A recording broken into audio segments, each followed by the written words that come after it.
Hello, good evening, and welcome to Monkeys with Fire. How is everybody tonight? Hope you're all well. Hope you had a fantastic weekend. So, you join me again for another tabletop role-playing deep dive. We are going to be exploring Star Trek Adventures, the Klingon Empire core rulebook from MODIPHIUS Entertainment. This is going to be the final Star Trek Adventures show that we'll be doing for this sort of part. This is one we've been building up to. We've looked at the Lower Decks expansion. We took a look last week at the new Captain's Log solo role-playing game, and now these are the core rules to be able to play Star Trek Adventures, but from the focus of the Klingon Empire, which is something quite unique. Now then, as I always start off with these, spoiler alert, for any of the content, of course, within, if you haven't watched the past 55 years of Star Trek, but also to point out that I am by no means a role-playing game expert. I played RPGs back in my college days. I have taken a long break since, and now I am sort of coming back to the scene, finding out how much it has changed, what is available out there. So you kind of join me on my sort of journey of exploration. If you have any questions, please do write them in the chat or leave a comment on the video, and we'll do our best to answer those for you. Amanda, are you all set and ready to join me?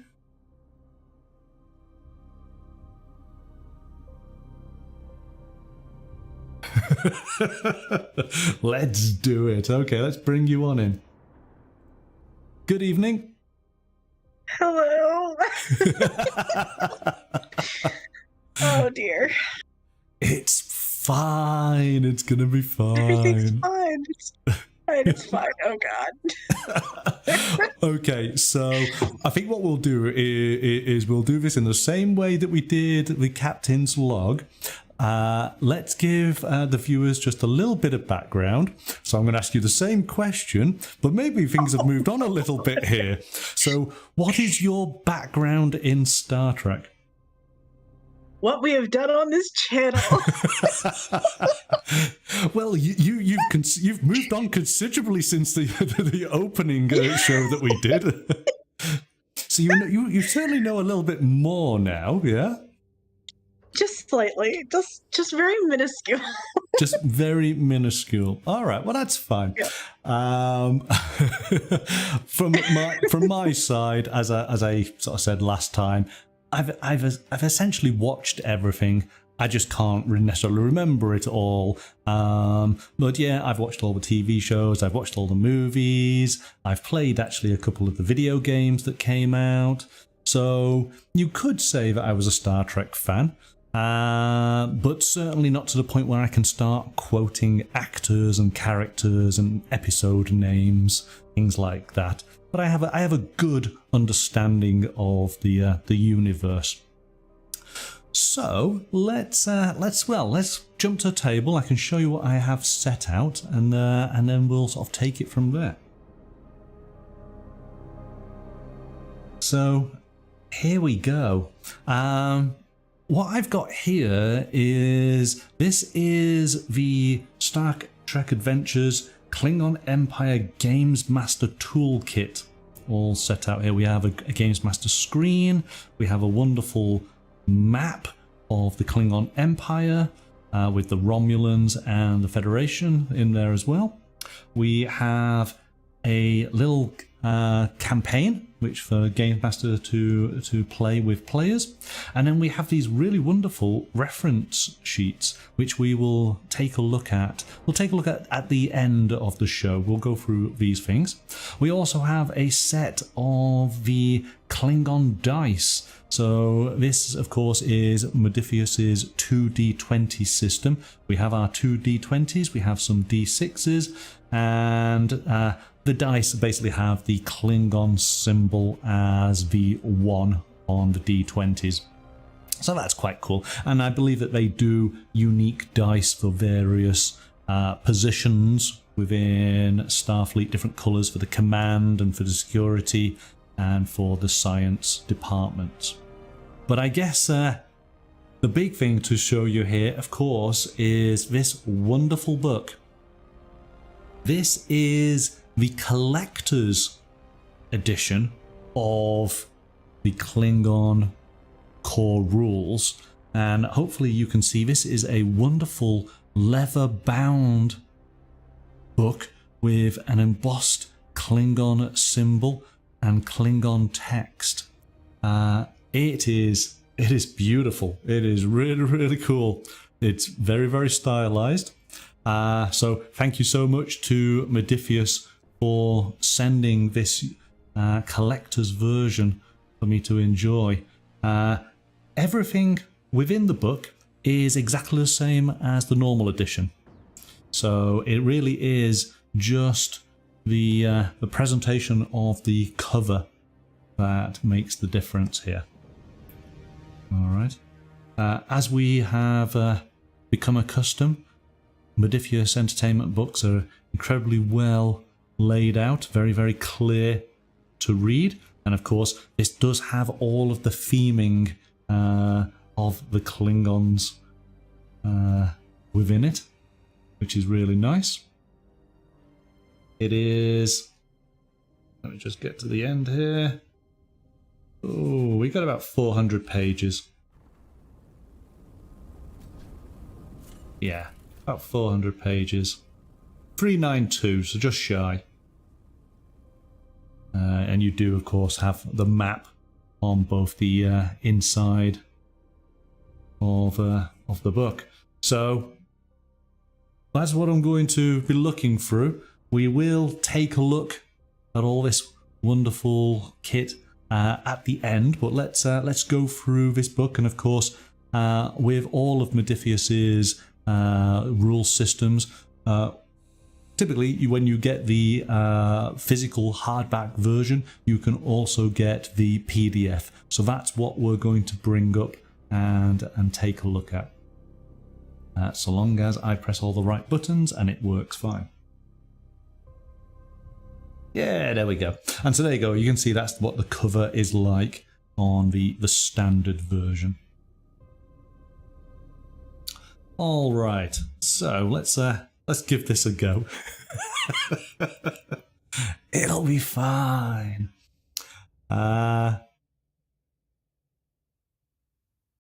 Okay, so here we go. So we do have the map of the Klingon Empire, all with Klingon characters of points of interest. Thankfully, we do have an English version of this as well, so we will take a look at that later.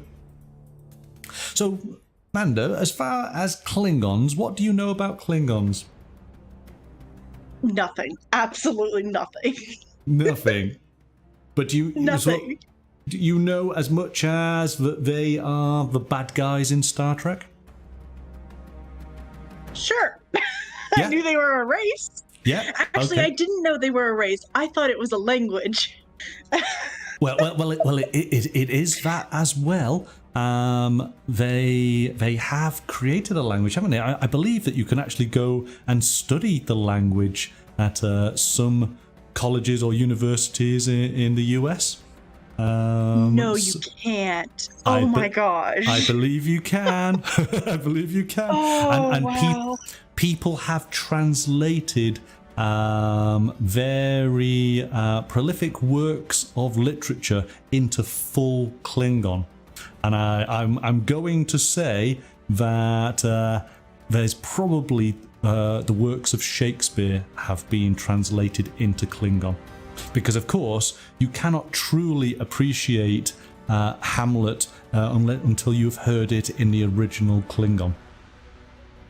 I mean, I don't know why it shouldn't surprise me because people do it with Elvish, right? So Yes, exactly.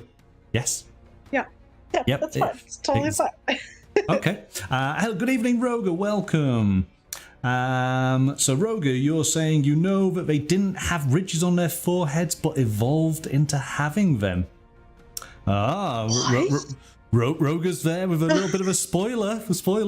We will point out that there might be some spoilers during the course of tonight's show. If you haven't watched Star Trek, so just for me, for everyone watching, it's all spoilers for me. It's all spoilers for you. And there we go. Yes, to be or not to be. But I can't give you the Klingon for that. Oh, come on now. I can say success. So it's like, is it kapla? Which is, and of course the famous phrase that, Klingons are always saying, today is a good day to die. So you've got to do it in a deep voice. Now, I was thinking about this before we got started. I was thinking, what is the sort of easy way to describe the Klingon race, the Klingon type of Klingon character to you, so that you would have an appreciation of, well, what type of character would you be playing? Because this game, so MODIPHIUS released the Star Trek Adventures role-playing game, and that is focused typically with the United Federation of Planets. So it is your Captain Kirk and it's your Enterprise, and it is characters from Earth and Vulcan and those type of races, essentially from the perspective of the television show and the movies. So that was the first game. The Klingons being such a large part of the show, but from typically an adversarial point of view, certainly within the first, the original series and the original movies, they have now released this version of the rulebook. But what it is, it's an opportunity to, as players and as a games master, to play from a totally different perspective. But also, it was an opportunity for MODIPHIUS to actually update the rules. So this is essentially the rules 1.5 version, where they rewrote aspects of it to make it easier, working obviously off fan feedback, but at the same time allowing players and GMs to play a completely different race, which is quite sort of novel. It would be kind of like, here we go. If we were doing Star Wars, it would be you playing as the Empire. Because typically in Star Wars games, you play essentially as maybe the Rebels or as one of the neutral factions. I don't believe they do a version where you can play as the Empire. Or if it was the Lord of the Rings, maybe you'd be playing as Sauron's forces and minions within it, as opposed to the heroes and the free peoples. So that's the kind of perspective that this rulebook offers. But I was trying to then think, what type of characters are Klingons? And maybe in the chat there, maybe you guys might want to suggest what summarizes in sort of simple terms what a Klingon is. And I was thinking, if I was going to go for... Okay. No, that's okay. It's interesting you said that. I was thinking of Norsemen, Vikings, okay. space Vikings. I want to try and create a picture for you so that it's easier for you to sort of go, okay, I get an idea of what this type of race of people are like. So, Reavers. No, that's too far. Too far. Just somewhere between mercenaries and Reavers. Well, I'm thinking of Norsemen for the fact of that they have houses, and they are and they have their gods, and they have their ships that travel out and conquer. And as Roger's saying there, a warrior race with honourable morals. And yes, that is true. There's a lot of honour to the Klingon characters within the TV show. So wait, and these are the bad guys? Well, that's the thing, because of course, being the bad guy, it's all from a certain point of view, isn't it? Perspective. It's all perspective. Exactly. and in fact, this was an interesting element in the introduction where it talks about what is at the core of the Klingon people, and it's passion. You instantly think of them as being a warrior race, that they are always in battles. But that's only because the Federation, whenever they've met the Klingons, they've just had battles. And they just fight these battles with passion.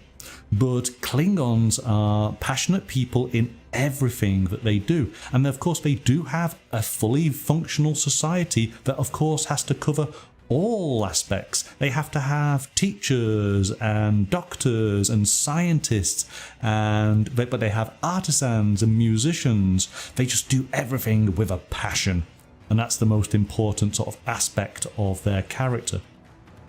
So, as I say, I'm thinking of Norsemen. I'm thinking, in some instances, of pirates. Certainly, when you get on board their ships, it feels like a pirate ship a little bit, even though they have very, very strict rules of conduct and of hierarchy. So because there are actual pirates within the Star Trek universe, but I'm trying to sort of equate it to what we might think of in sort of Earth history a little bit. And I'll try and touch on that as we go through. But so kind of like, just going back, because I made this reference, I think, with a Star Trek, one of our Star Trek talks before was Treasure Planet. The crew of the ship who actually end up taking over, who are the bad guys because they're like treasure hunting and that. But that's what it's making me feel of. Because they had a code as well within themselves. Yes, I guess so, yes. I mean, again, if you think about it, because I know you just mentioned Firefly, they have a kind of code amongst themselves, don't they? This is, I suppose, is their level of code and honor is much, much greater. Everything, it must be that there is honor to die in battle. If you were to stab somebody when they were not looking, then that would be dishonorable, and you would potentially get kicked out of the house because you did not fight fairly. So I suppose there is a bit of, would it be right in saying, is it like feudal Japanese sort of honor levels maybe in there, yes, interwoven in there as well?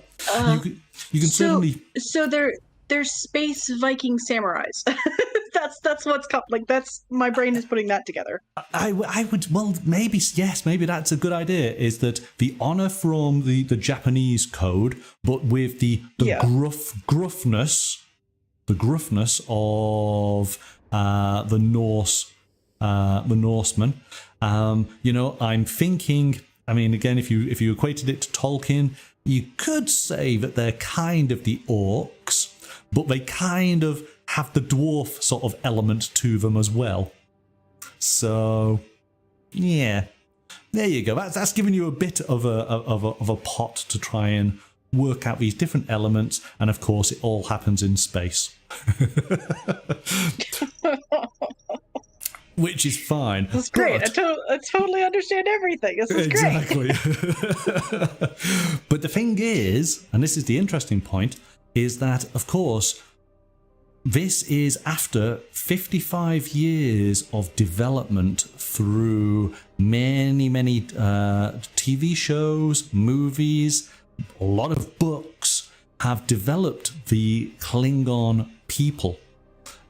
Because when they originally started in the TV show, they were just a opposite to the Captain Kirk crew.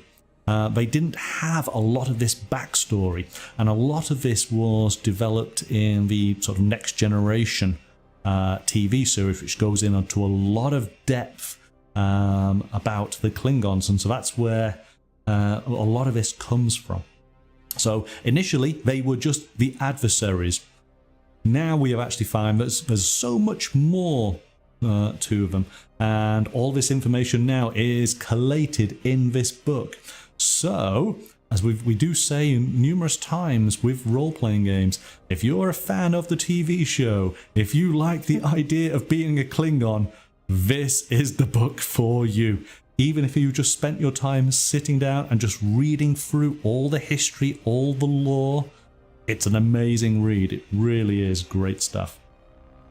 So let's thumb through a little bit. We will skip huge parts of this because we took a look at these elements during our exploration of the captain's log, because it does share many of the same points as far as how the game is laid out and how it plays. So it's telling us, it's giving an introduction to the Klingon Empire and to Star Trek adventures as a whole, and it goes through and tells us about actually role-playing, what we need. Again, that's the great thing, that every game that MODIPHIUS produces, they pretty much got to start off from the fact of, if you've never played a role-playing game before, this is what it's all about. So there's always a great introduction. The one thing that I have come to appreciate massively with their books, I think it's a great addition, is they always include the rule book structure, which goes through each of the chapters and basically gives you a quick couple of sentences on what that chapter is actually going to feature. I think that's really a great addition. It then also, for those who are new to Star Trek,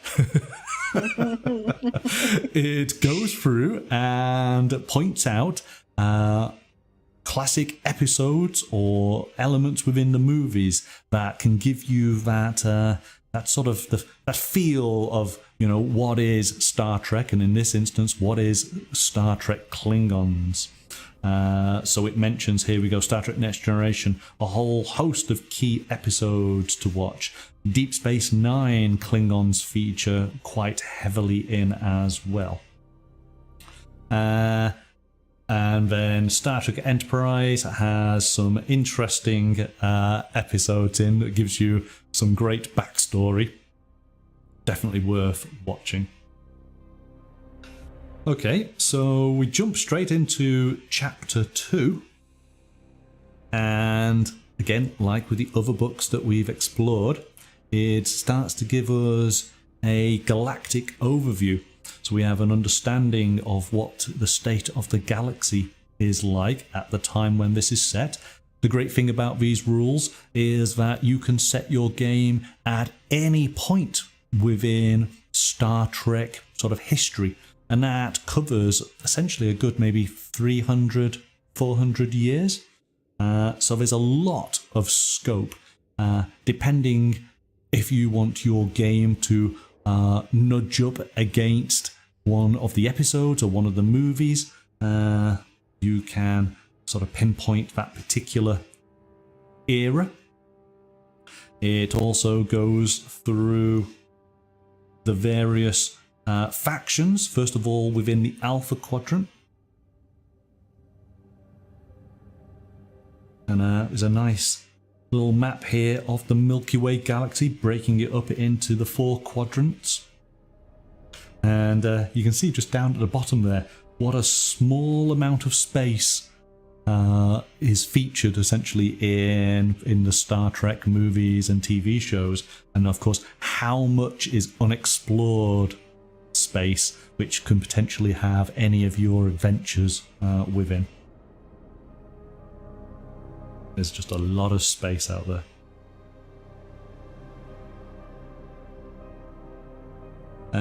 It does then go through, so we talked about the Alpha Quadrant, but it then goes through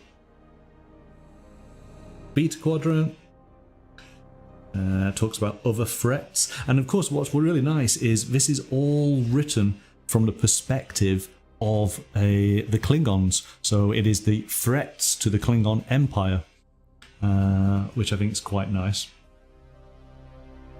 Because the Klingons didn't necessarily encounter some of the things that the Federation have. So they're aware through their intelligence network of things that have occurred, but it's not actually happened to them. So there are many instances that you could have a Klingon encounter with something that was shown in the TV show, but for the Klingons it's the first time. Which I think is quite an interesting proposition. This is where it starts getting into the history. And again, if you are a fan, this is really, really great stuff. This is, you know, collating all of the knowledge that's gone into books and into the TV shows, and just putting it down in a concise format. It then goes through the different centuries. And I have these nice little call outs in the sort of green boxes that give you reference to TV show episodes that are particularly important.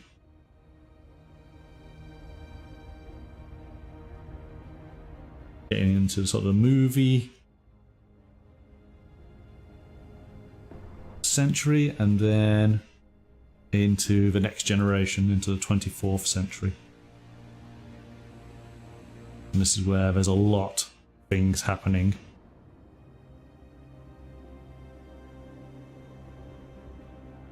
But I like how everything is all kept, you know, consistent to the universe.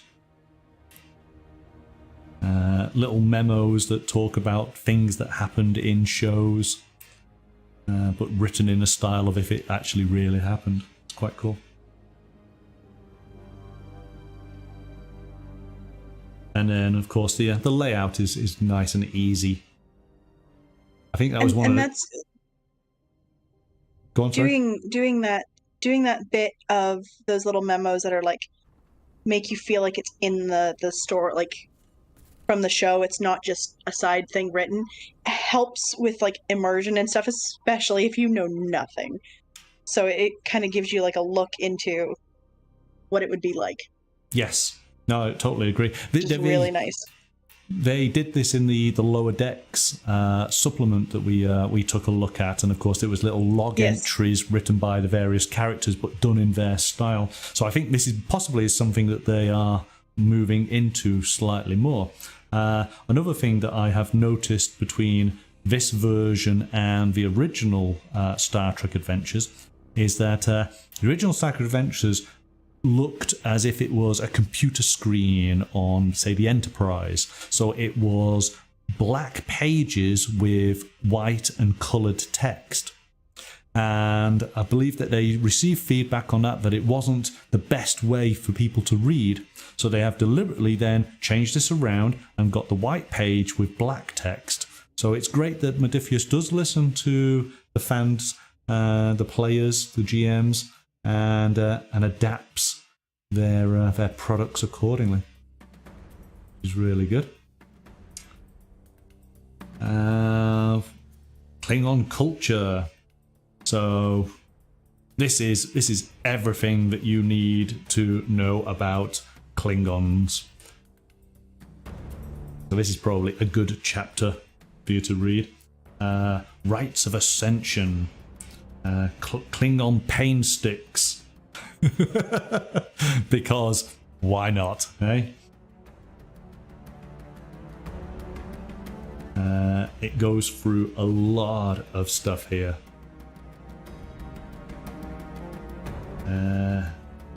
Klingon weddings, Klingon mating rituals, and then Klingon divorce.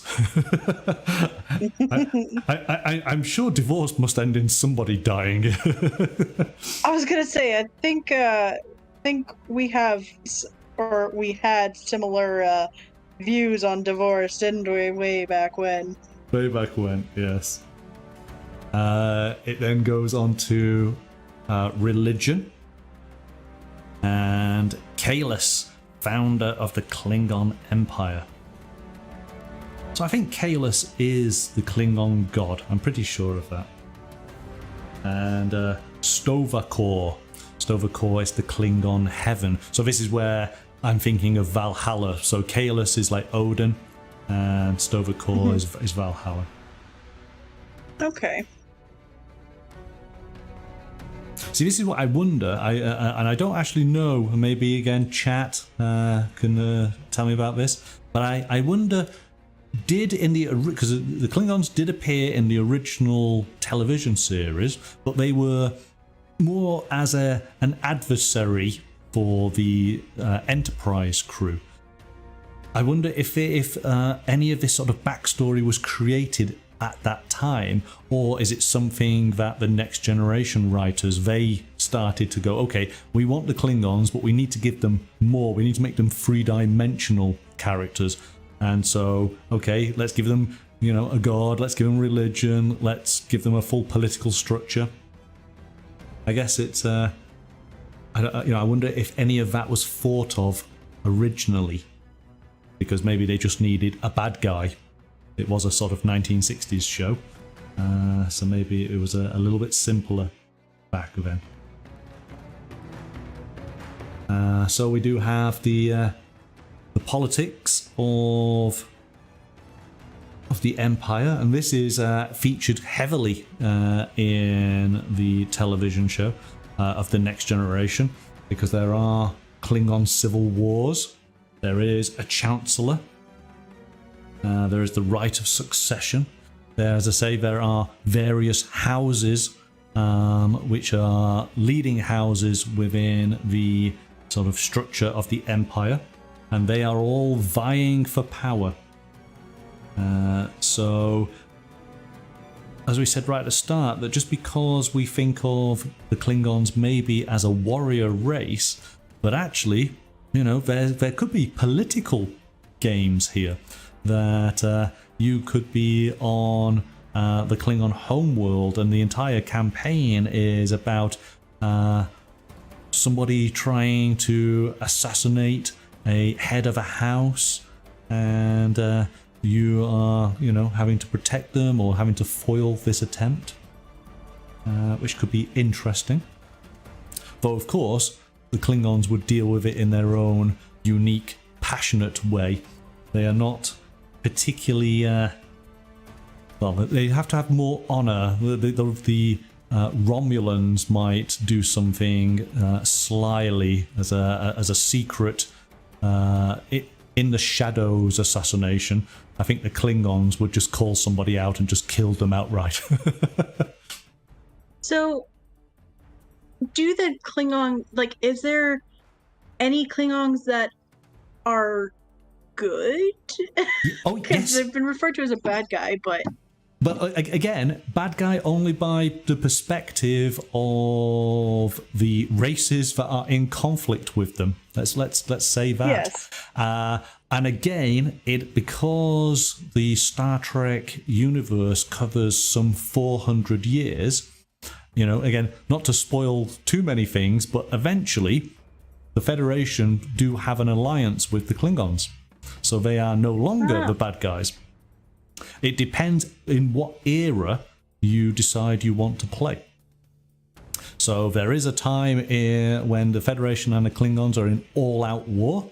There is a time when the Klingons and the Federation are allies, joining forces against a common enemy. It just depends when you set your game. Interesting. Yeah, no, I think this is a very, very versatile. There's the system and the theme. If we just break it down as in such a basic term, the theme has got so much scope that you can, and because you can go to effectively either side. The Federation can be the bad guys, and you can be trying to destroy them, and they could be doing things that can be perceived as evil to you as a Klingon. There's actually a great example of that, and I will call it out when we get to it, which I thought was quite clever. So it does talk about the different factions in the Alpha Quadrant. So as you can see, United Federation of Planets and the Romulan Star Empire. Those could be considered your adversaries, as we just explained. But then we also have, I think, is it the Cardassian Union, the Dominion, the Ferengi Alliance, and then lots of other factions. So there's plenty to wage war with if you so desire. We then have Klingon houses. I think this is quite cool. So this is what makes me think of like the Norsemen. But you have your house, you have your leader of your house. Your leader of your house might give you a mission. You could be the leader of the house, and you could be the one who is sending other warriors off to do what is required. And of course, your house is vying for power within the grand structure of the Empire. Those who have the ear of the Chancellor may do better. And so it points out a whole load of important houses that have been featured throughout the TV show. I'm going to say it's mostly the TV show, less so the movies. I thought it was interesting that they were referred to as house versus like tribe. Yes. Okay. Which was really cool. It's just something I thought was cool. Yeah. Yeah. And it is yes. I suppose it's the house of the last name of that particular family. And these families, of course, have grown over time. It then shows some of the minor houses. Maybe they're the ones who might be fighting, might have a little bit more to gain if they can become a major house, which is interesting. Then talking about the Klingon Defense Force. So this is the Klingon equivalent of Starfleet. This is their fleet of ships that you'd like to think were going out exploring for good things, but I think it's a lot of conquering of land, isn't it? Yeah. Yeah, it is definitely just. Yeah. So again, lots of information about this. This is one thing I have come to appreciate on the MODIPHIUS books. They cram a lot of info in there. Yeah. You know, as a games master, you really do need to feel immersed in the world that you are going to present, and they do an excellent job of preparing all of this information. Though, as we discussed last time, I do think that you're probably going to be, have a reasonable knowledge of Star Trek already, aren't you? This is supplementing some of that understanding already, I think. Yeah, like they make it so that if you don't know and you were intrigued by the book or something, you'd be okay. But to get the full depth and feel and appreciation for it, you definitely have to already know stuff. Yeah, agreed. So it is talking about your training in the Klingon Defense Force. It then talks about officer training, because again, as you recall, we looked at the lower decks. Well, Klingon starships have lower deck officers as well. That was the great thing about that book, is that along with these core rules, you can play a lower deck Klingon on one of their ships. So you do not necessarily have to be playing somebody up on the bridge, one of the commanders or the captain. This is how these books all sort of work together. This is giving you all of the Klingon flavour and unique rules for the Klingons, but you can then take the other books and adapt their rules with this so that you can have your own unique game experience. I think the level of freedom within this game is incredibly impressive. They did that really well. was that openness to it. It's not, you're not really inhibited by much. No. Which you can be in some TTRPGs. No. But it's because it is so expansive a universe. Yeah. They just had to start somewhere, and now things are just building up. All the little pieces of the jigsaw are coming together. Each of their supplement books just adds another facet that locks on into place, which opens up another area of the Star Trek world to you, which is it's nicely done, really is. So we've got a little bit about the Klingon Defense Force. We then go on to worlds and locations within the Klingon Empire. And this one, I'm going to try and say it right, is Kronos. There's a lot of Q's and O's and N's in that, but it's Kronos. And that is the Klingon home world. See, Sure. Yeah. Well, hey, this is where you're going to be really proud of me, because I'm going to be able to say most of these planets absolutely fine. It's just other words I can't say.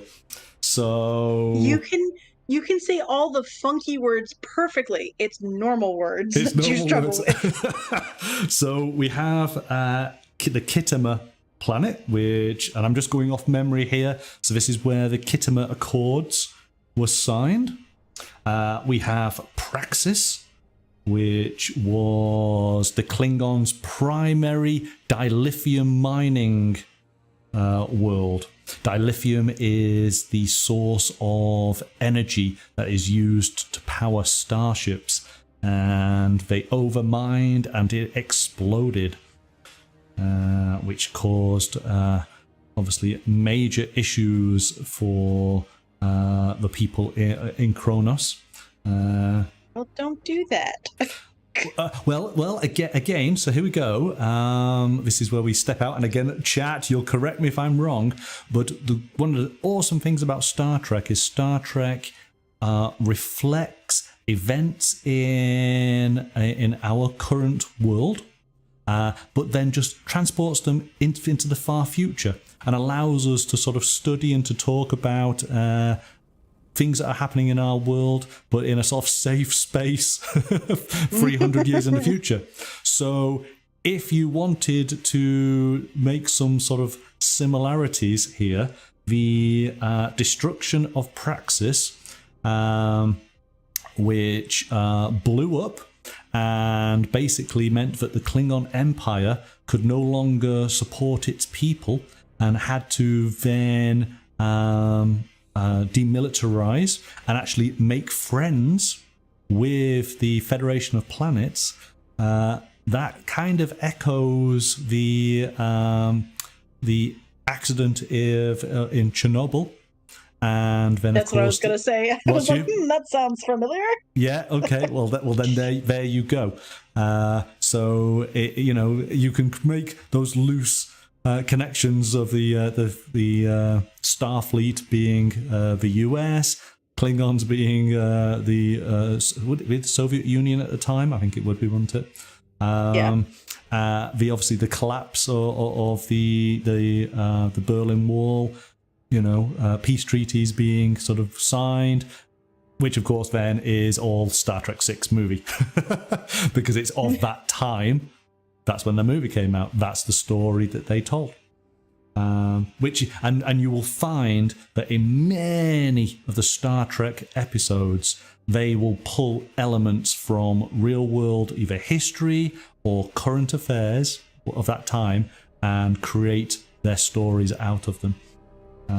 Which is one of the greatest appeals of Star Trek.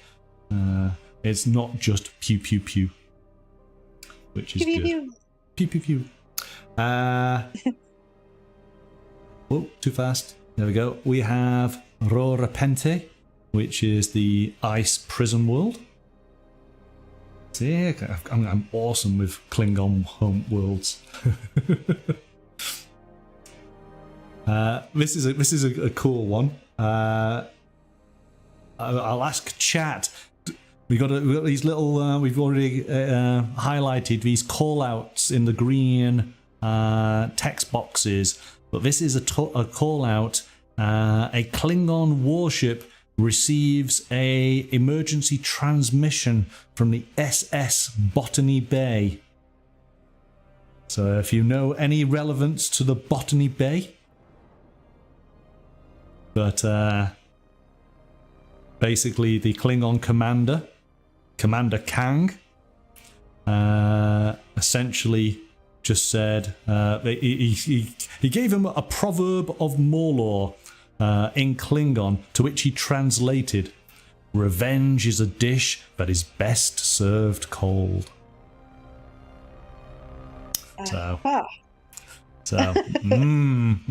Yes, Star Trek fans will instantly know what that is in reference to. Okay, we'll keep going. Sorry to disappoint everyone. No, well, somebody will get it. Someone will get it. Okay, so we move on. I'm trying not to obviously ruin too much for anybody who hasn't seen, but you've had 55 years to catch up, so you should be fine. We did say spoilers. Okay, chapter 3, core rules. So we will go through this relatively quickly because these are all the rules of the 2D20 system, to which we have gone through numerous times. We have a task. Any time that we want to try and achieve something, we choose on our character sheet. I'm just going to get to the appropriate page here so you can see. We choose an attribute and a discipline. The Games Master chooses which attribute and which disciplines are appropriate. And then if any of the characters' focuses apply, we add together the attribute and the discipline chosen, and this is the target number. And then the GM sets a difficulty of the task, normally between 0 and 5. Difficulty is the number of successes you must generate. We roll the number of dice in our dice pool. So we start with 2d20, but you may buy up to 3 more d20s with momentum. We roll those die, and then each d20 that rolls equal to or less than your target number generates 1 success. It's as simple as that. As I say, we've already experienced this in the Actung Cthulhu and in the Dune Imperium and in the Fallout role-playing game. It's all the same system throughout all of MODIPHIUS's games. So once you know how to play one, you can play them all. It's just the theme you need to learn, isn't it?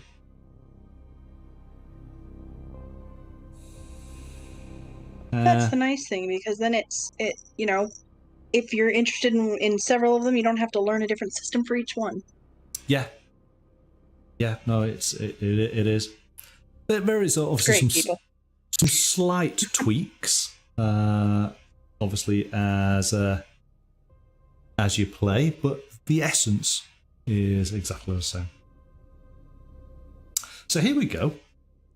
Here's an interesting bit. These Klingon dictates. We were talking about this, and of course, it's been written from the perspective of a Vulcan doing a study on Klingon people, because this was also something that I found interesting about the Captain's Log and about the original Star Trek adventures, because that is from typically the perspective of the United Federation of Planets, of Starfleet.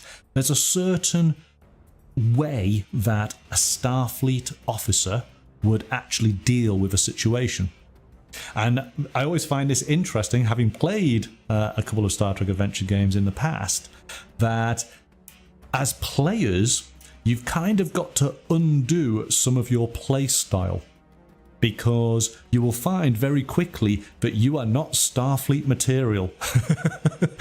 And what I'm referring to is, if you play a lot of Dungeons and Dragons and you're presented with a challenge, let's go on in there and just kill everything. That doesn't work in a Star Trek adventure, because that's not what Starfleet would do. Starfleet would try and sort of think the problem through and negotiate and talk and see what other sort of outcomes there can be. And this is interesting then from staying within Star Trek, but of course from the Klingons, is it gives you these points that this is how you would act if you were a Klingon in certain situations. So as it says, nothing is more honourable than victory. So the Klingon honour-shame dynamic is strongest when it comes to warfare, and honour in battle is the strongest psychological force amongst the warrior caste. An honourable death. So again, this is how I think it's very much like the Norsemen, yeah. And as they're saying, today is a good day to die. You know, is that if you're going to die, well then die with honour and die well. So maybe there's an element to this game that don't get too attached to your character if you're going to have lots of conflict-heavy encounters, because yes, warriors want to die well. But honour above life.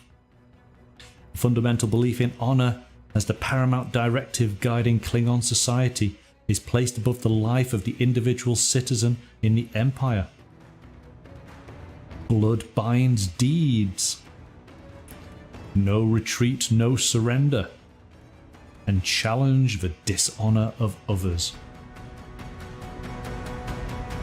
The honourable solution to dishonourable acts, given the observations of the honour above life dictate, is the lethal challenge of a dishonourable member of Klingon society.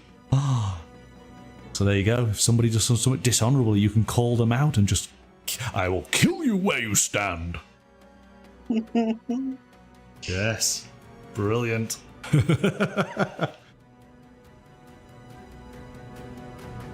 That could make for some fun roleplay too. If somebody was like, I'm gonna do this because maybe that's how like their house would do. But if you had like a conflicting house, maybe they do it slightly different, and then that could cause tension and fun roleplay experiences. Well, there are certainly dishonourable houses within the Empire. And some Klingons do act quite sly-like, but if those sly actions were there to be seen by other characters, they would absolutely call them out. And as you say, in a role-playing sense, I think you could have quite a lot of fun with your players that, because maybe a player might not necessarily forget or might, not remember they're supposed to be acting as a Klingon now. So don't do the sly thing, because maybe the other players might call you out on it and challenge you to a duel. And suddenly, you're going to have to face off and you're going to have to prove your honor. That could be really interesting, but I think you would have to all agree beforehand that is how you're intending to play. Otherwise, it might feel a little bit unfair. It's like, I forgot, I came and I was playing another game the night before, and I've not quite got out of that character. Yes. Yeah. You don't want to be a thief in your previous night's game and then coming straight on in playing a Klingon warrior. You need to... No, you want to be a barbarian. Be a barbarian. Yes, and then you're absolutely fine. Absolutely fine. So we've got some advanced rules here. All right. It just guides us through a little bit. As I say, we're not focusing too much on this. So, reporting for battle. This is your character creation. Chapter 4.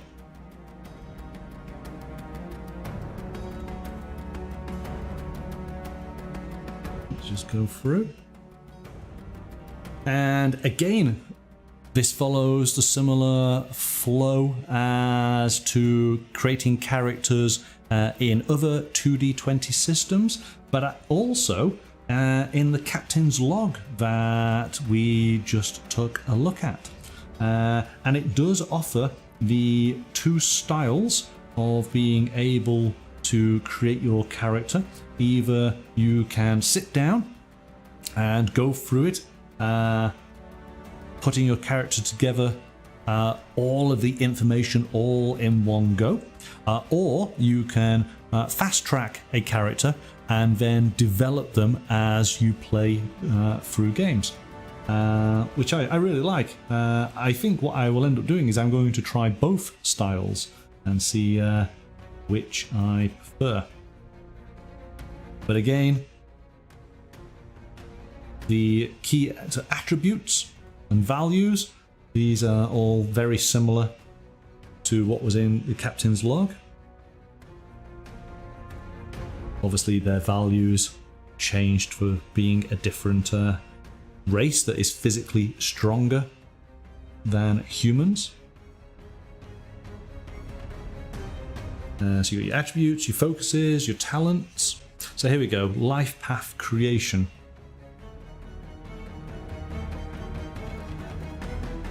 So here we go.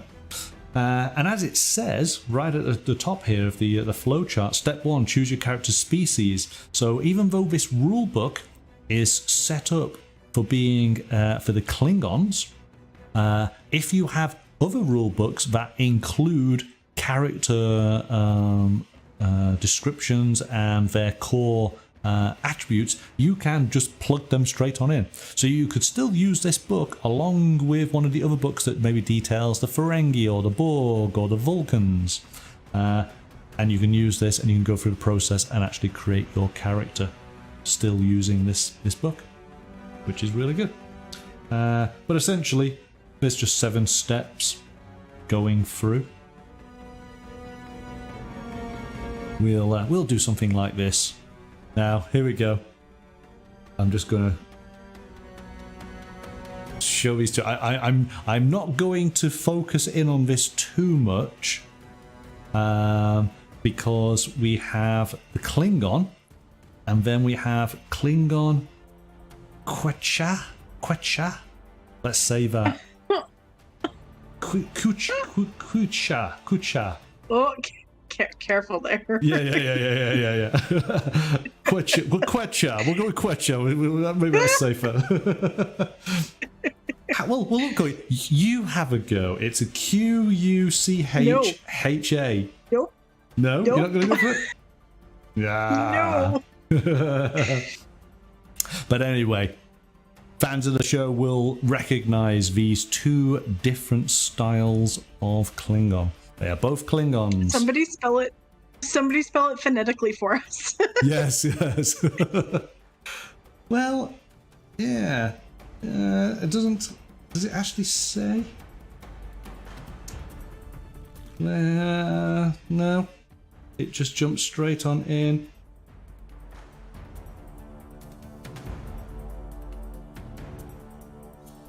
No. Unfortunately, it's not a phonetic. Oh, yeah. I've got to be careful, haven't you? Yep. We'll move on. Anyway.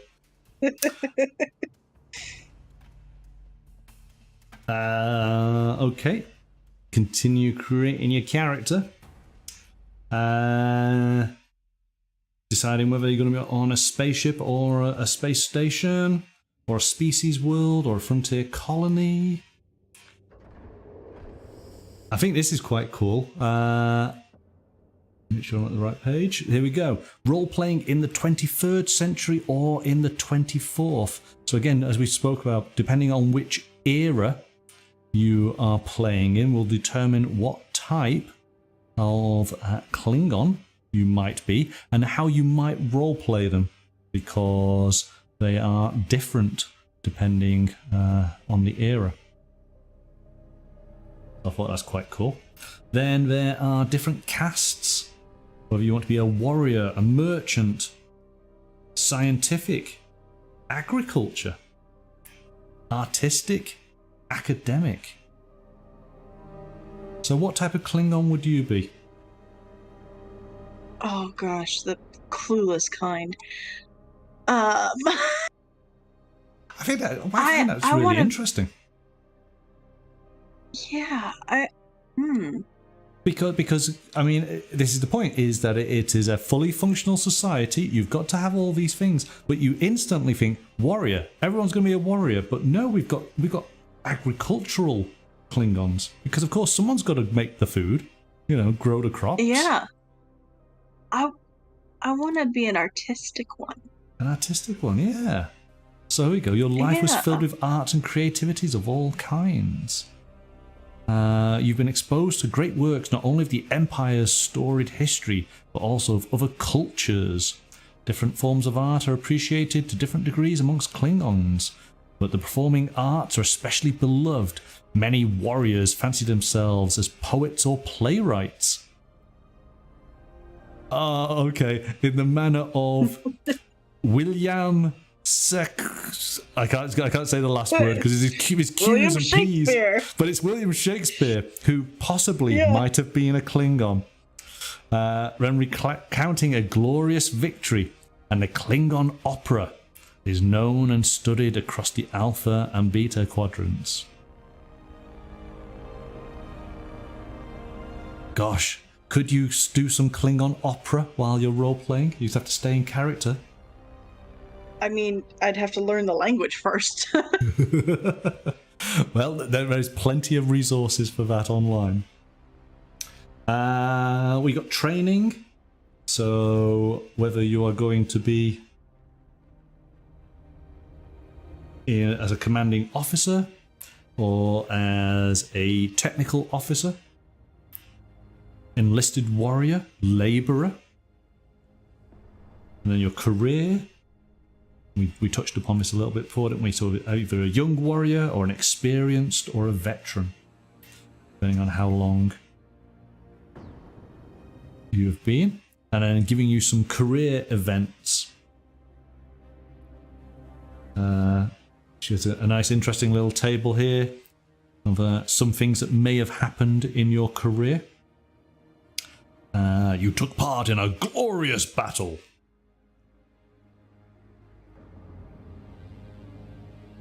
You fought in a major battle with a hostile force and spilled much blood. Excellent. That's what we want. Yes. and you were just a farmer. Yeah. But there you go. There you go. Because we've already sort of touched upon. Oh wow! Here we go.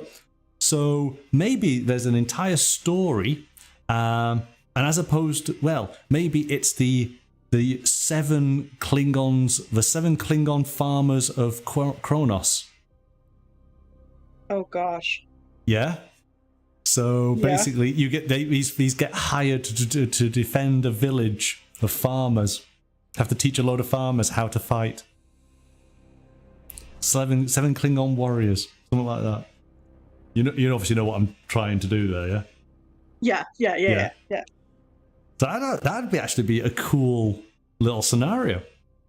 And maybe as the players are maybe the village, the people in the village, as opposed to the actual warriors who come on in. So that could be an interesting little story. You get the invaders coming on in, ransacking the village. You have to go on out and enlist the help of some ancient warriors who come on in, help you train up the rest of the village. And then, of course, you have to defend and overcome the final bandit attack. But, yeah, that could be quite cool. On maybe some outpost somewhere. Roga. That's it. You see the military in the movies and the shows. You seldom see the farmers and the tailors and the business Klingons. Yes. But of course, they do everything with passion. They want to be the best farmers or the best tailors.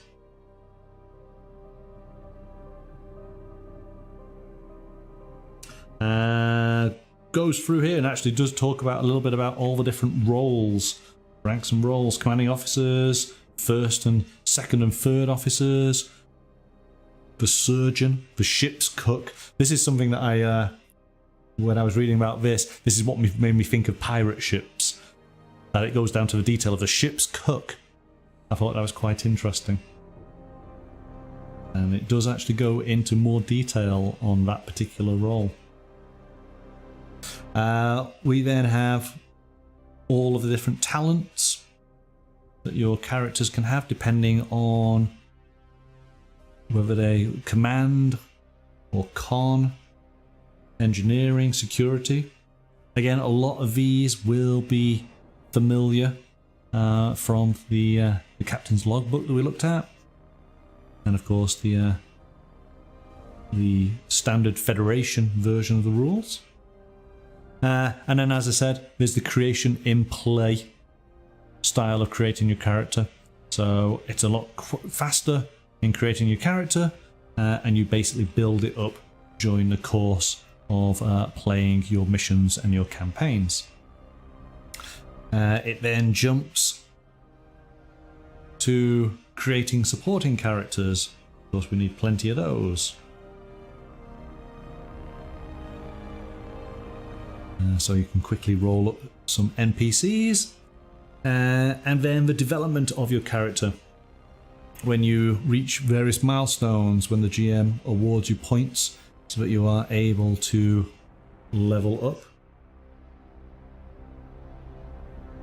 This is typically from your reputation. Again, they've retooled some of the phrases here so that it is appropriate to Klingons, which is nice. They also have, which is unique, and I believe what they've done is they've prepared a sheet that if you had the other, the Federation version of the rules, you can use this to sort of supplement, because as much as you might gain reputation, and this allows you to go up higher, but there is also shame. So if you did something dishonorable, shame. So, which is interesting. So let me just see, does it go how much? Using shame. Here we go. Let's look at that.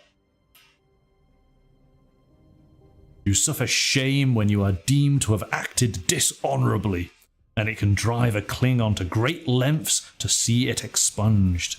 Shame can be spent immediately as you see fit, using any of the options presented in this section, but you can also leave it unspent, lingering as a stain upon the character's honor. You may use any of the options below as many times as you wish. Oh, so you get a demotion. Now, what would the shame be for a playwright? You wrote a very bad play. No, everybody booed. Boo, boo. Boo. Well, here we go. It depends. It depends if you were doing an audience with the Chancellor. Maybe you would be in detention. You are stripped of your duties and locked away for a short duration. Stripped of your freedom and forced to contemplate your shame in isolation. Character in detention cannot be used. I've been told to go sit in a corner and think about what I've done. Or, here we go, stripped of glory. If you have one or more awards, you may remove one or more of them to remove the shame. Or your dishonor by association. Or your demotion. You're stripped of your rank. Ooh, that would be interesting if it, because the shame by association. So, like, what if, like, you're a playwright, but someone in your family, your, like, close family, was the one who ended up with the shame, and they were a warrior, they did something dishonorable, and you then spend your life trying to come up with something spectacular in your field to negate that. Yes. You have brought great shame to this house. Yes, yes, yes. Dishonor! Dishonor on you! Dishonor on your cow! Well, this is it. I know, but it's an interesting element that wasn't in the original. You could get demoted, but to have this shame, this negative aspect, but it's a great aspect to roleplay into, because it's so sort of intrinsic to the Klingon culture. It's been seen in obviously a lot of the shows, as Rogue is pointing out here. Worf had to deal with shame, so yes, I think as you're playing, you might want to deal with some of this. It might add those extra challenges and adds more to your character when you hopefully come to the other side. Okay, so here's a question: who's Worf? Oh no, we're going to skip right past that. The chat's just going to go absolutely mental. I'm sorry, chat. I'm sorry if I put in timeout again. Go and sit in the corner and think about your life choices that you have not watched Star Trek. Shame on you. Okay. So we then have house creation and development. I think this is interesting, and this is something that is a large part of the Dune game that we looked at, and it's slightly similar here in the Klingon Rulebook, having your house, because of course your shame or your glory. Let's focus on the glory. Glory to your house is good for your house. Yeah, you want things to be working well, and of course your house's reputation is important.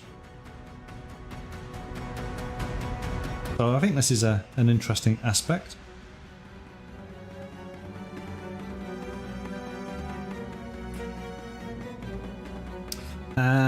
It then moves on to weapons and technology. And, this is so you can equip your character with, I think it's disruptors for the Klingons. But also goes into some of the tech that is available, because of course they're not a comparable technological wise to the Federation. But again, it breaks down the technology depending on which era of you're playing within, which is important. We then have combat gear. So here we go. Yes, it's disruptor rifles and disruptor pistols.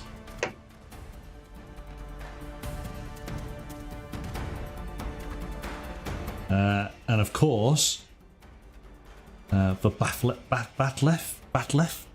get that right, which is the great. Oh, I actually know what that is. Oh, there we go. I think I know what that's the one that's it's like curved and that, and I only know that from Big Bang Theory. Because I'm not Sheldon quite sure you should be proud of that. Well, I only know because Sheldon takes it to go to demand his stuff back from something, and then they take it from him. Fantastic. Oh, goodness me. Okay, well, yes. I'm speechless. I'm just gonna move on. I told you, nothing. There's nothing here. Absolutely nothing. Roger, you know what a Batlef is, don't you? Please say you do. Please say you do. There's lots of other devices. Of course, these are all the Klingon equivalents. Many of these Federation officers would be using. And then, now that we have our disruptor pistols and our Batlef, then of course, Chapter 6 is all about conflict. But I thought, again, this was interesting, that we have social conflict, because there is a little bit of that political aspect, the various houses. Then there's a whole section here on persuasion, of intimidation, deception, evidence and negotiation. But then, of course, the way of the warrior. We have personal combat. Necromantic, you know what the Bat'leth is as well. That's my husband. Is it? Okay. Well, why, if your husband, Mike. if your husband knows, why don't you? Oh, because when he puts stuff like that on, I just walk away. You bring dishonor to the house. Oh, necromantic. Honestly, I don't know. I honestly don't know. Monkey is going to look for a new co-host. No. No. In fairness, we can't know every genre and every theme and every geekdom that's out there. So you're allowed this one pass. It's okay. He quoted the same thing I did. One brain. Dishonor to you, dishonor to your cow. Indeed. Oh, goodness me. So, personal combat, because, yes, I guess as Klingons, there's going to be a lot of that. And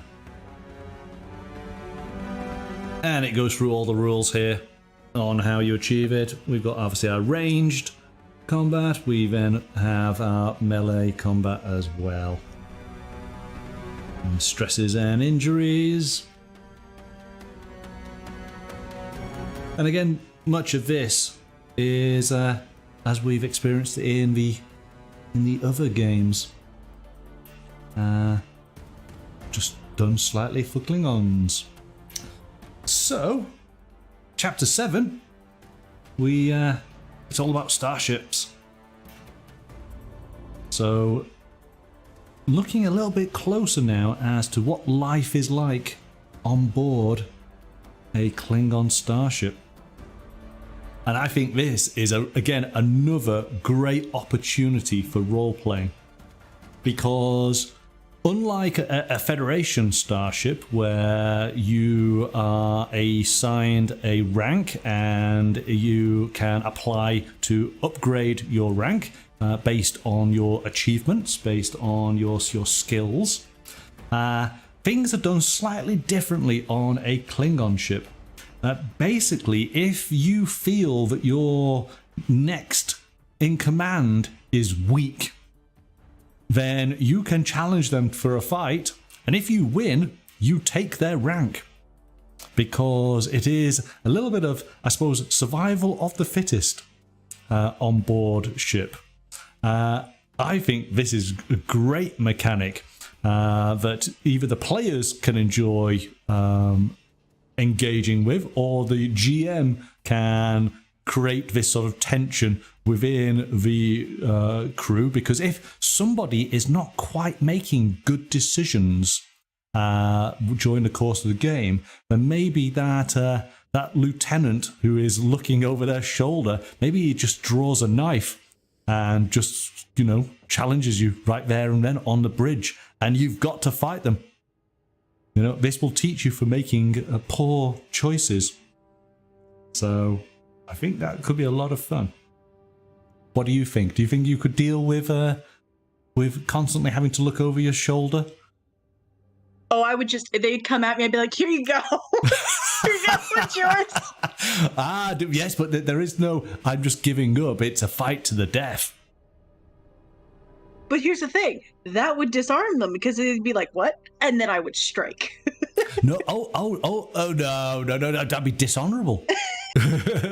No, there should be no sly tricks here. If somebody challenges you, you need to face them with honor.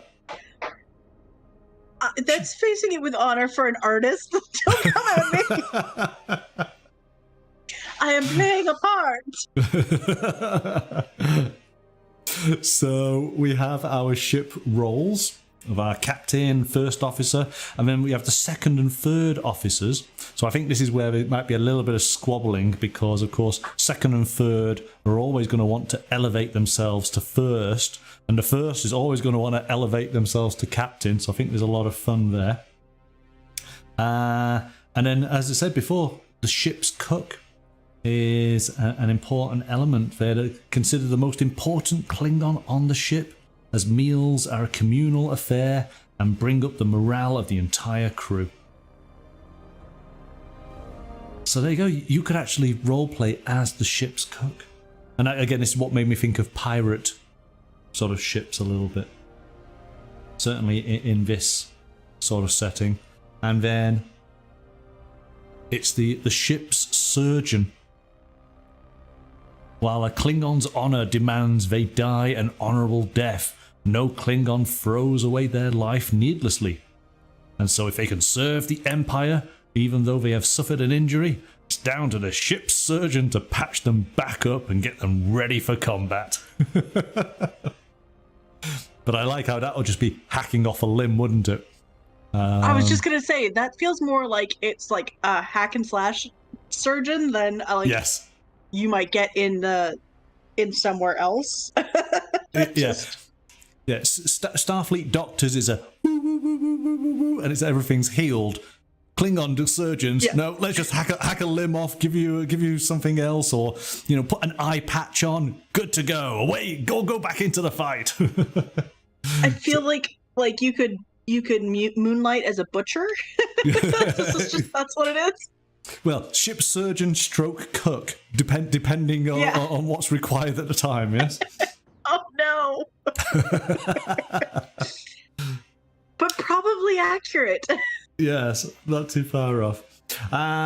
We got Starship Fundamentals. It goes through everything you need to know about the starship, because the starship itself can be kind of a character. Has a similar sheet. All the different types of weapons. I'm going to try and go through this quite quickly because I haven't looked at some of the cool stuff. One thing that's interesting is that some of the Klingon ships have cloaking devices, which are good fun. The Federation do not have those, well, bar one ship. It goes through the various... What ship?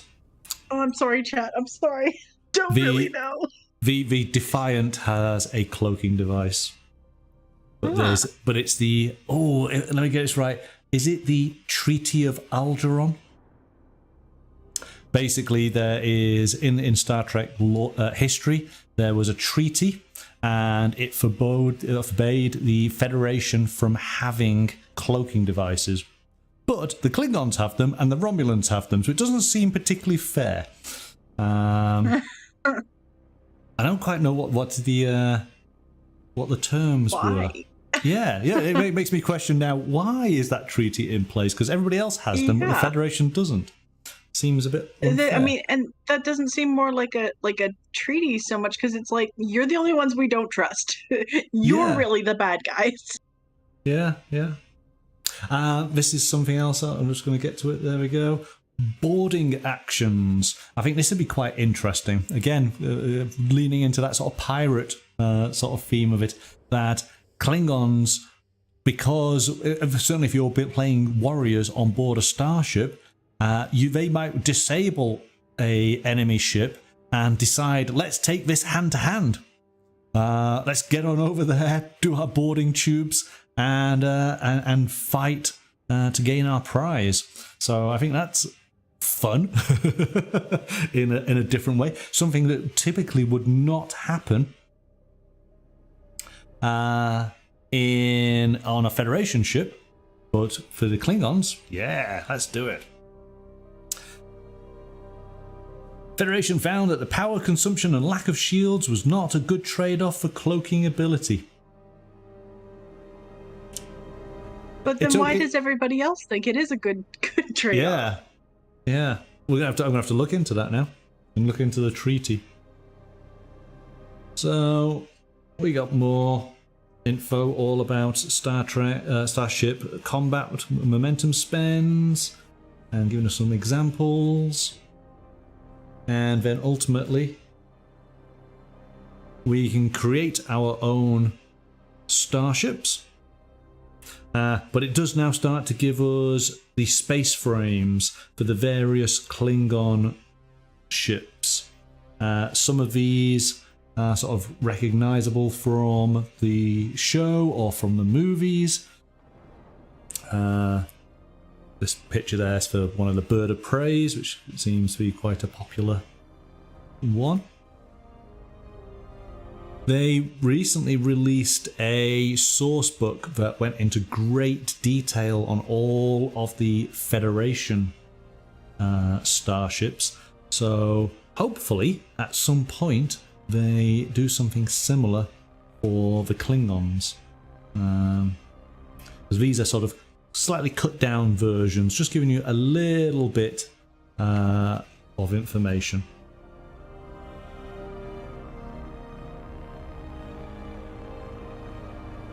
We got quite a few to go through. Oh, I think that's about right. Going from scout vessels all the way up to huge warships and battleships.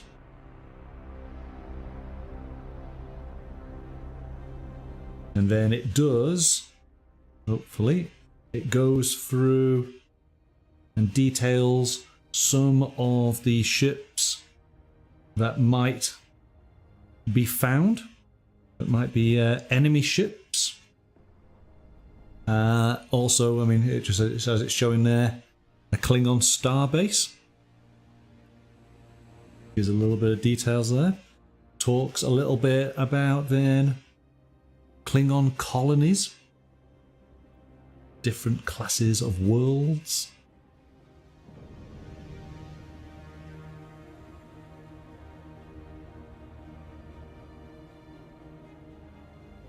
And again, talking about sort of phenomena that can be found out in space. So this is dealing with a lot of the aspects that are part of the Federation book, but again, looking at it from a Klingon perspective. I like that there's a little section there talking about the Klingons need no prime directive. They want to take a planet, they just take it. No rules to have to deal with. Alien vessels, to which of course it's anything other than Klingon vessels, isn't it? So we do have the Federation of Planets. So all of the typical ships that we are kind of familiar with in the movies, well, they're the alien vessels now. So your pizza cutter ships. I was just gonna say, I see the pizza cutter. Yeah, yeah. And then for the Romulans and the Cardassians, the Dominion, and the Borg. So then, final chapters, and I'm going to actually, I'm not going to go through this because this is all through for Games Masters. This pretty much, again, it echoes everything that we saw in the previous versions, in other version 2D20 systems. Basically just giving you all the guidance. There's a new Games Master, which is quite cool. I am just going to skip through because there's one thing that this particular book has featured that I thought was quite nice, only because of when it's been produced. It wasn't available in the other version, is that MODIPHIUS do a range of Star Trek miniatures. And so we have this one photograph. I was wondering if you were going to show those. Yeah, well, I think they're great. So yeah, when I was flipping through, I saw them and I was like, Oh, I hope he's gonna show this page. Yeah. Well, I think you know, grabbing hold of some Star Trek themed miniatures. So we've got a couple of Klingons there with their back lefts up against a Federation security officer. I'm not quite sure. Well, actually, I think that particular security officer is pretty good. She'll do all right in a fight. So, but I like that. At some point, I will have to go and get myself some Star Trek minis. That'd be quite cool.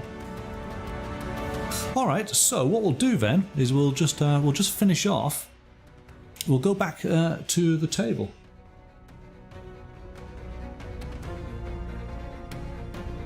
So here we go. So let's just remove this.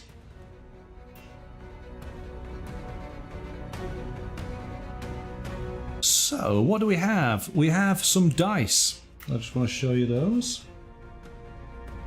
Roger's asking if you knew who she was, and I'm saying no, but I absolutely know who she is. It's Tasha Yar.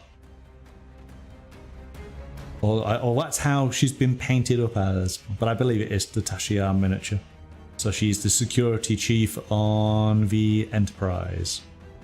So here we go. So this is the Klingon dice, and hopefully you can see. Can you see on that one? The one symbol is the Klingon. Would we call it a glyph? Would you call it a glyph? Which you can see on the D6s there. So they're quite cool. We do have. Oh, I won't sort of show it, but as part of the Games Master Pack, we do have an adventure, the Sleeping Beast. So it goes through all the information that the Games Master would require. So you do get that. But what I thought was really handy, I thought this was really cool, is you've got these quick reference charts, and I'm going to show you on the other camera. So this basically is a handy handout that just has all of the rules in a concise sort of format. So if you're going to do combat, then here's your attacks and damage, choose your weapon, your target, lethal or non-lethal, attempt to task, and then it's going to be melee or ranged, and you just go through the process. That's wonderful. Yeah, no, this makes it really easy, but it gets even better. Mm-hmm. So this is conflict momentum spent. So again, you don't even need to open the rule book. It's here for you. But what happens if you're a character and you are a commanding officer? Then here is the sheet for the commanding officer. And this details how to be a commanding officer on a Klingon ship. Gives you some of the minor actions that you might do. The command chair gives you some commands here. So rallying, which would be an attempt to presence and command task. And then on the back here is a rule summary, going through your tasks, buying extra dice, your values, common use of momentum. But these are unique. So you also have, try and sort of show all of these. So you got security and tactical, helm and navigation, sensors and communications. And so these all have unique elements to them. So this is really, really handy as a player. You have decided to be a particular, take a particular character on the bridge, and this is your handout to help you along with how you, what type of roles might be common for that particular character, and what you might want to be doing, or what you might want to be focusing on. I thought this was a really, really great addition. Very handy. Yeah. No, it's good. And then, for the Games Master, I mean, first of all, we'll take a look at this wonderful artwork. So this is the Games Master screen. I mean, nothing says intimidating warrior race than this image. I mean, this is brilliant. So we've got, oh gosh, what have we got? We got a few ships from everything here. We have a bird of prey. We have a D7 battle cruiser, another bird of prey. I think these are Vulture battle cruisers. And then we've got some of the older Klingon ships just down here. So that's pretty cool. But then on the flip side, oh, there we go. Probably can't quite make it out because it's quite bright. But here is the guide for all the handy rules that the Games Master might want, all the tables to roll against, so they can set themselves up and have all that close at hand. But what again was great, there are page references on each of these sections, so you know exactly which page to go to. So that makes things incredibly handy. And then I love a good DM screen. Yeah, well, I mean, it's important, isn't it? Yeah. And then finally, we did see this in the book. We have the Klingon Empire, all spelt out in Klingon. So, you know, gosh. Get your translator going. But for those who don't want to struggle too much on that, we have a map of, now let's get this right, this is the Alpha Quadrant and the Beta Quadrant up in the top here. This is Klingon space, red here. This is the Romulan Star Empire up here, and this is the Federation space. And of course, I just loved pointing things out and going, oh, well, what do I know and where's that? So right at this corner here, this is Earth. And this is Kronos. And then, okay, so and then I didn't find, did I find Romulus? Which is the Romulan capital. Oh, I can't find it. I was trying to find it before. So it could be further up off the map. But then I had to find, okay, well, where? So the SS Kobayashi Maru is lost just here, which is just on the border of the neutral zone. And the neutral zone is a gap between the Federation space, the Romulan space, and the Klingon Empire. And the Kobayashi Maru gets lost, drifts into the neutral zone. There's many a Federation captain that has had to deal with that scenario. Wolf 359, just outside of where Earth is. So I was just really enjoying looking through all this, looking to see, you know, which areas that I could recognize. The Briar Patch with Baku.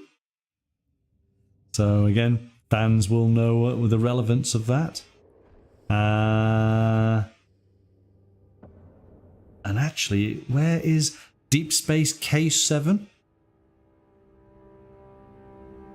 I'm sure Deep Space K7 has trouble with tribbles. So I love it. I think, I mean, everybody loves a good map, right? But this one, for Star Trek fans, this is quite cool. This is a lot of fun to have a look through. So there we go. So that's it basically. That was the Klingon guide core rulebook, along with all of the Games Master supporting materials, the map and the reference guide and the Games Master screen. So, what did you think? Cool. Do I you think survived. You survived, yes. I think you survived perfectly fine. I think nothing to worry about. So yes, and we will maybe in a few weeks' time we will go back to the captain's log, and we will I will provide PDFs for people in the chat so that we can all create our character. So maybe it's opportunity. Maybe somebody might make a Klingon character now that we've gone through some of this information, because that's the great thing about it is you can bring it to that particular game. You don't necessarily have to be human. You can be any of the many races that are available in the Star Trek universe. Right, I think we will leave it then. So thank you so much for joining me, for going through this tonight. Thank you for putting up with my dishonor. Well, you, as we say, you have brought great shame, but hopefully you will be able to redeem yourself next time. Yeah. Yes, depending as long as I brush up on things, I should be fine.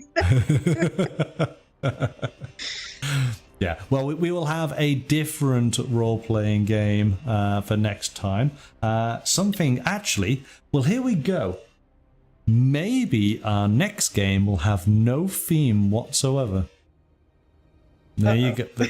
There's an intriguing hint as to what we might take a look at next time. A themeless role-playing game. It's going to be all down to the mechanics. Should be fun. All right then. Have a wonderful week. Right. And you too. We'll see you next time. Thank you for having me on. You're welcome. Yes. Bye-bye. Bye now.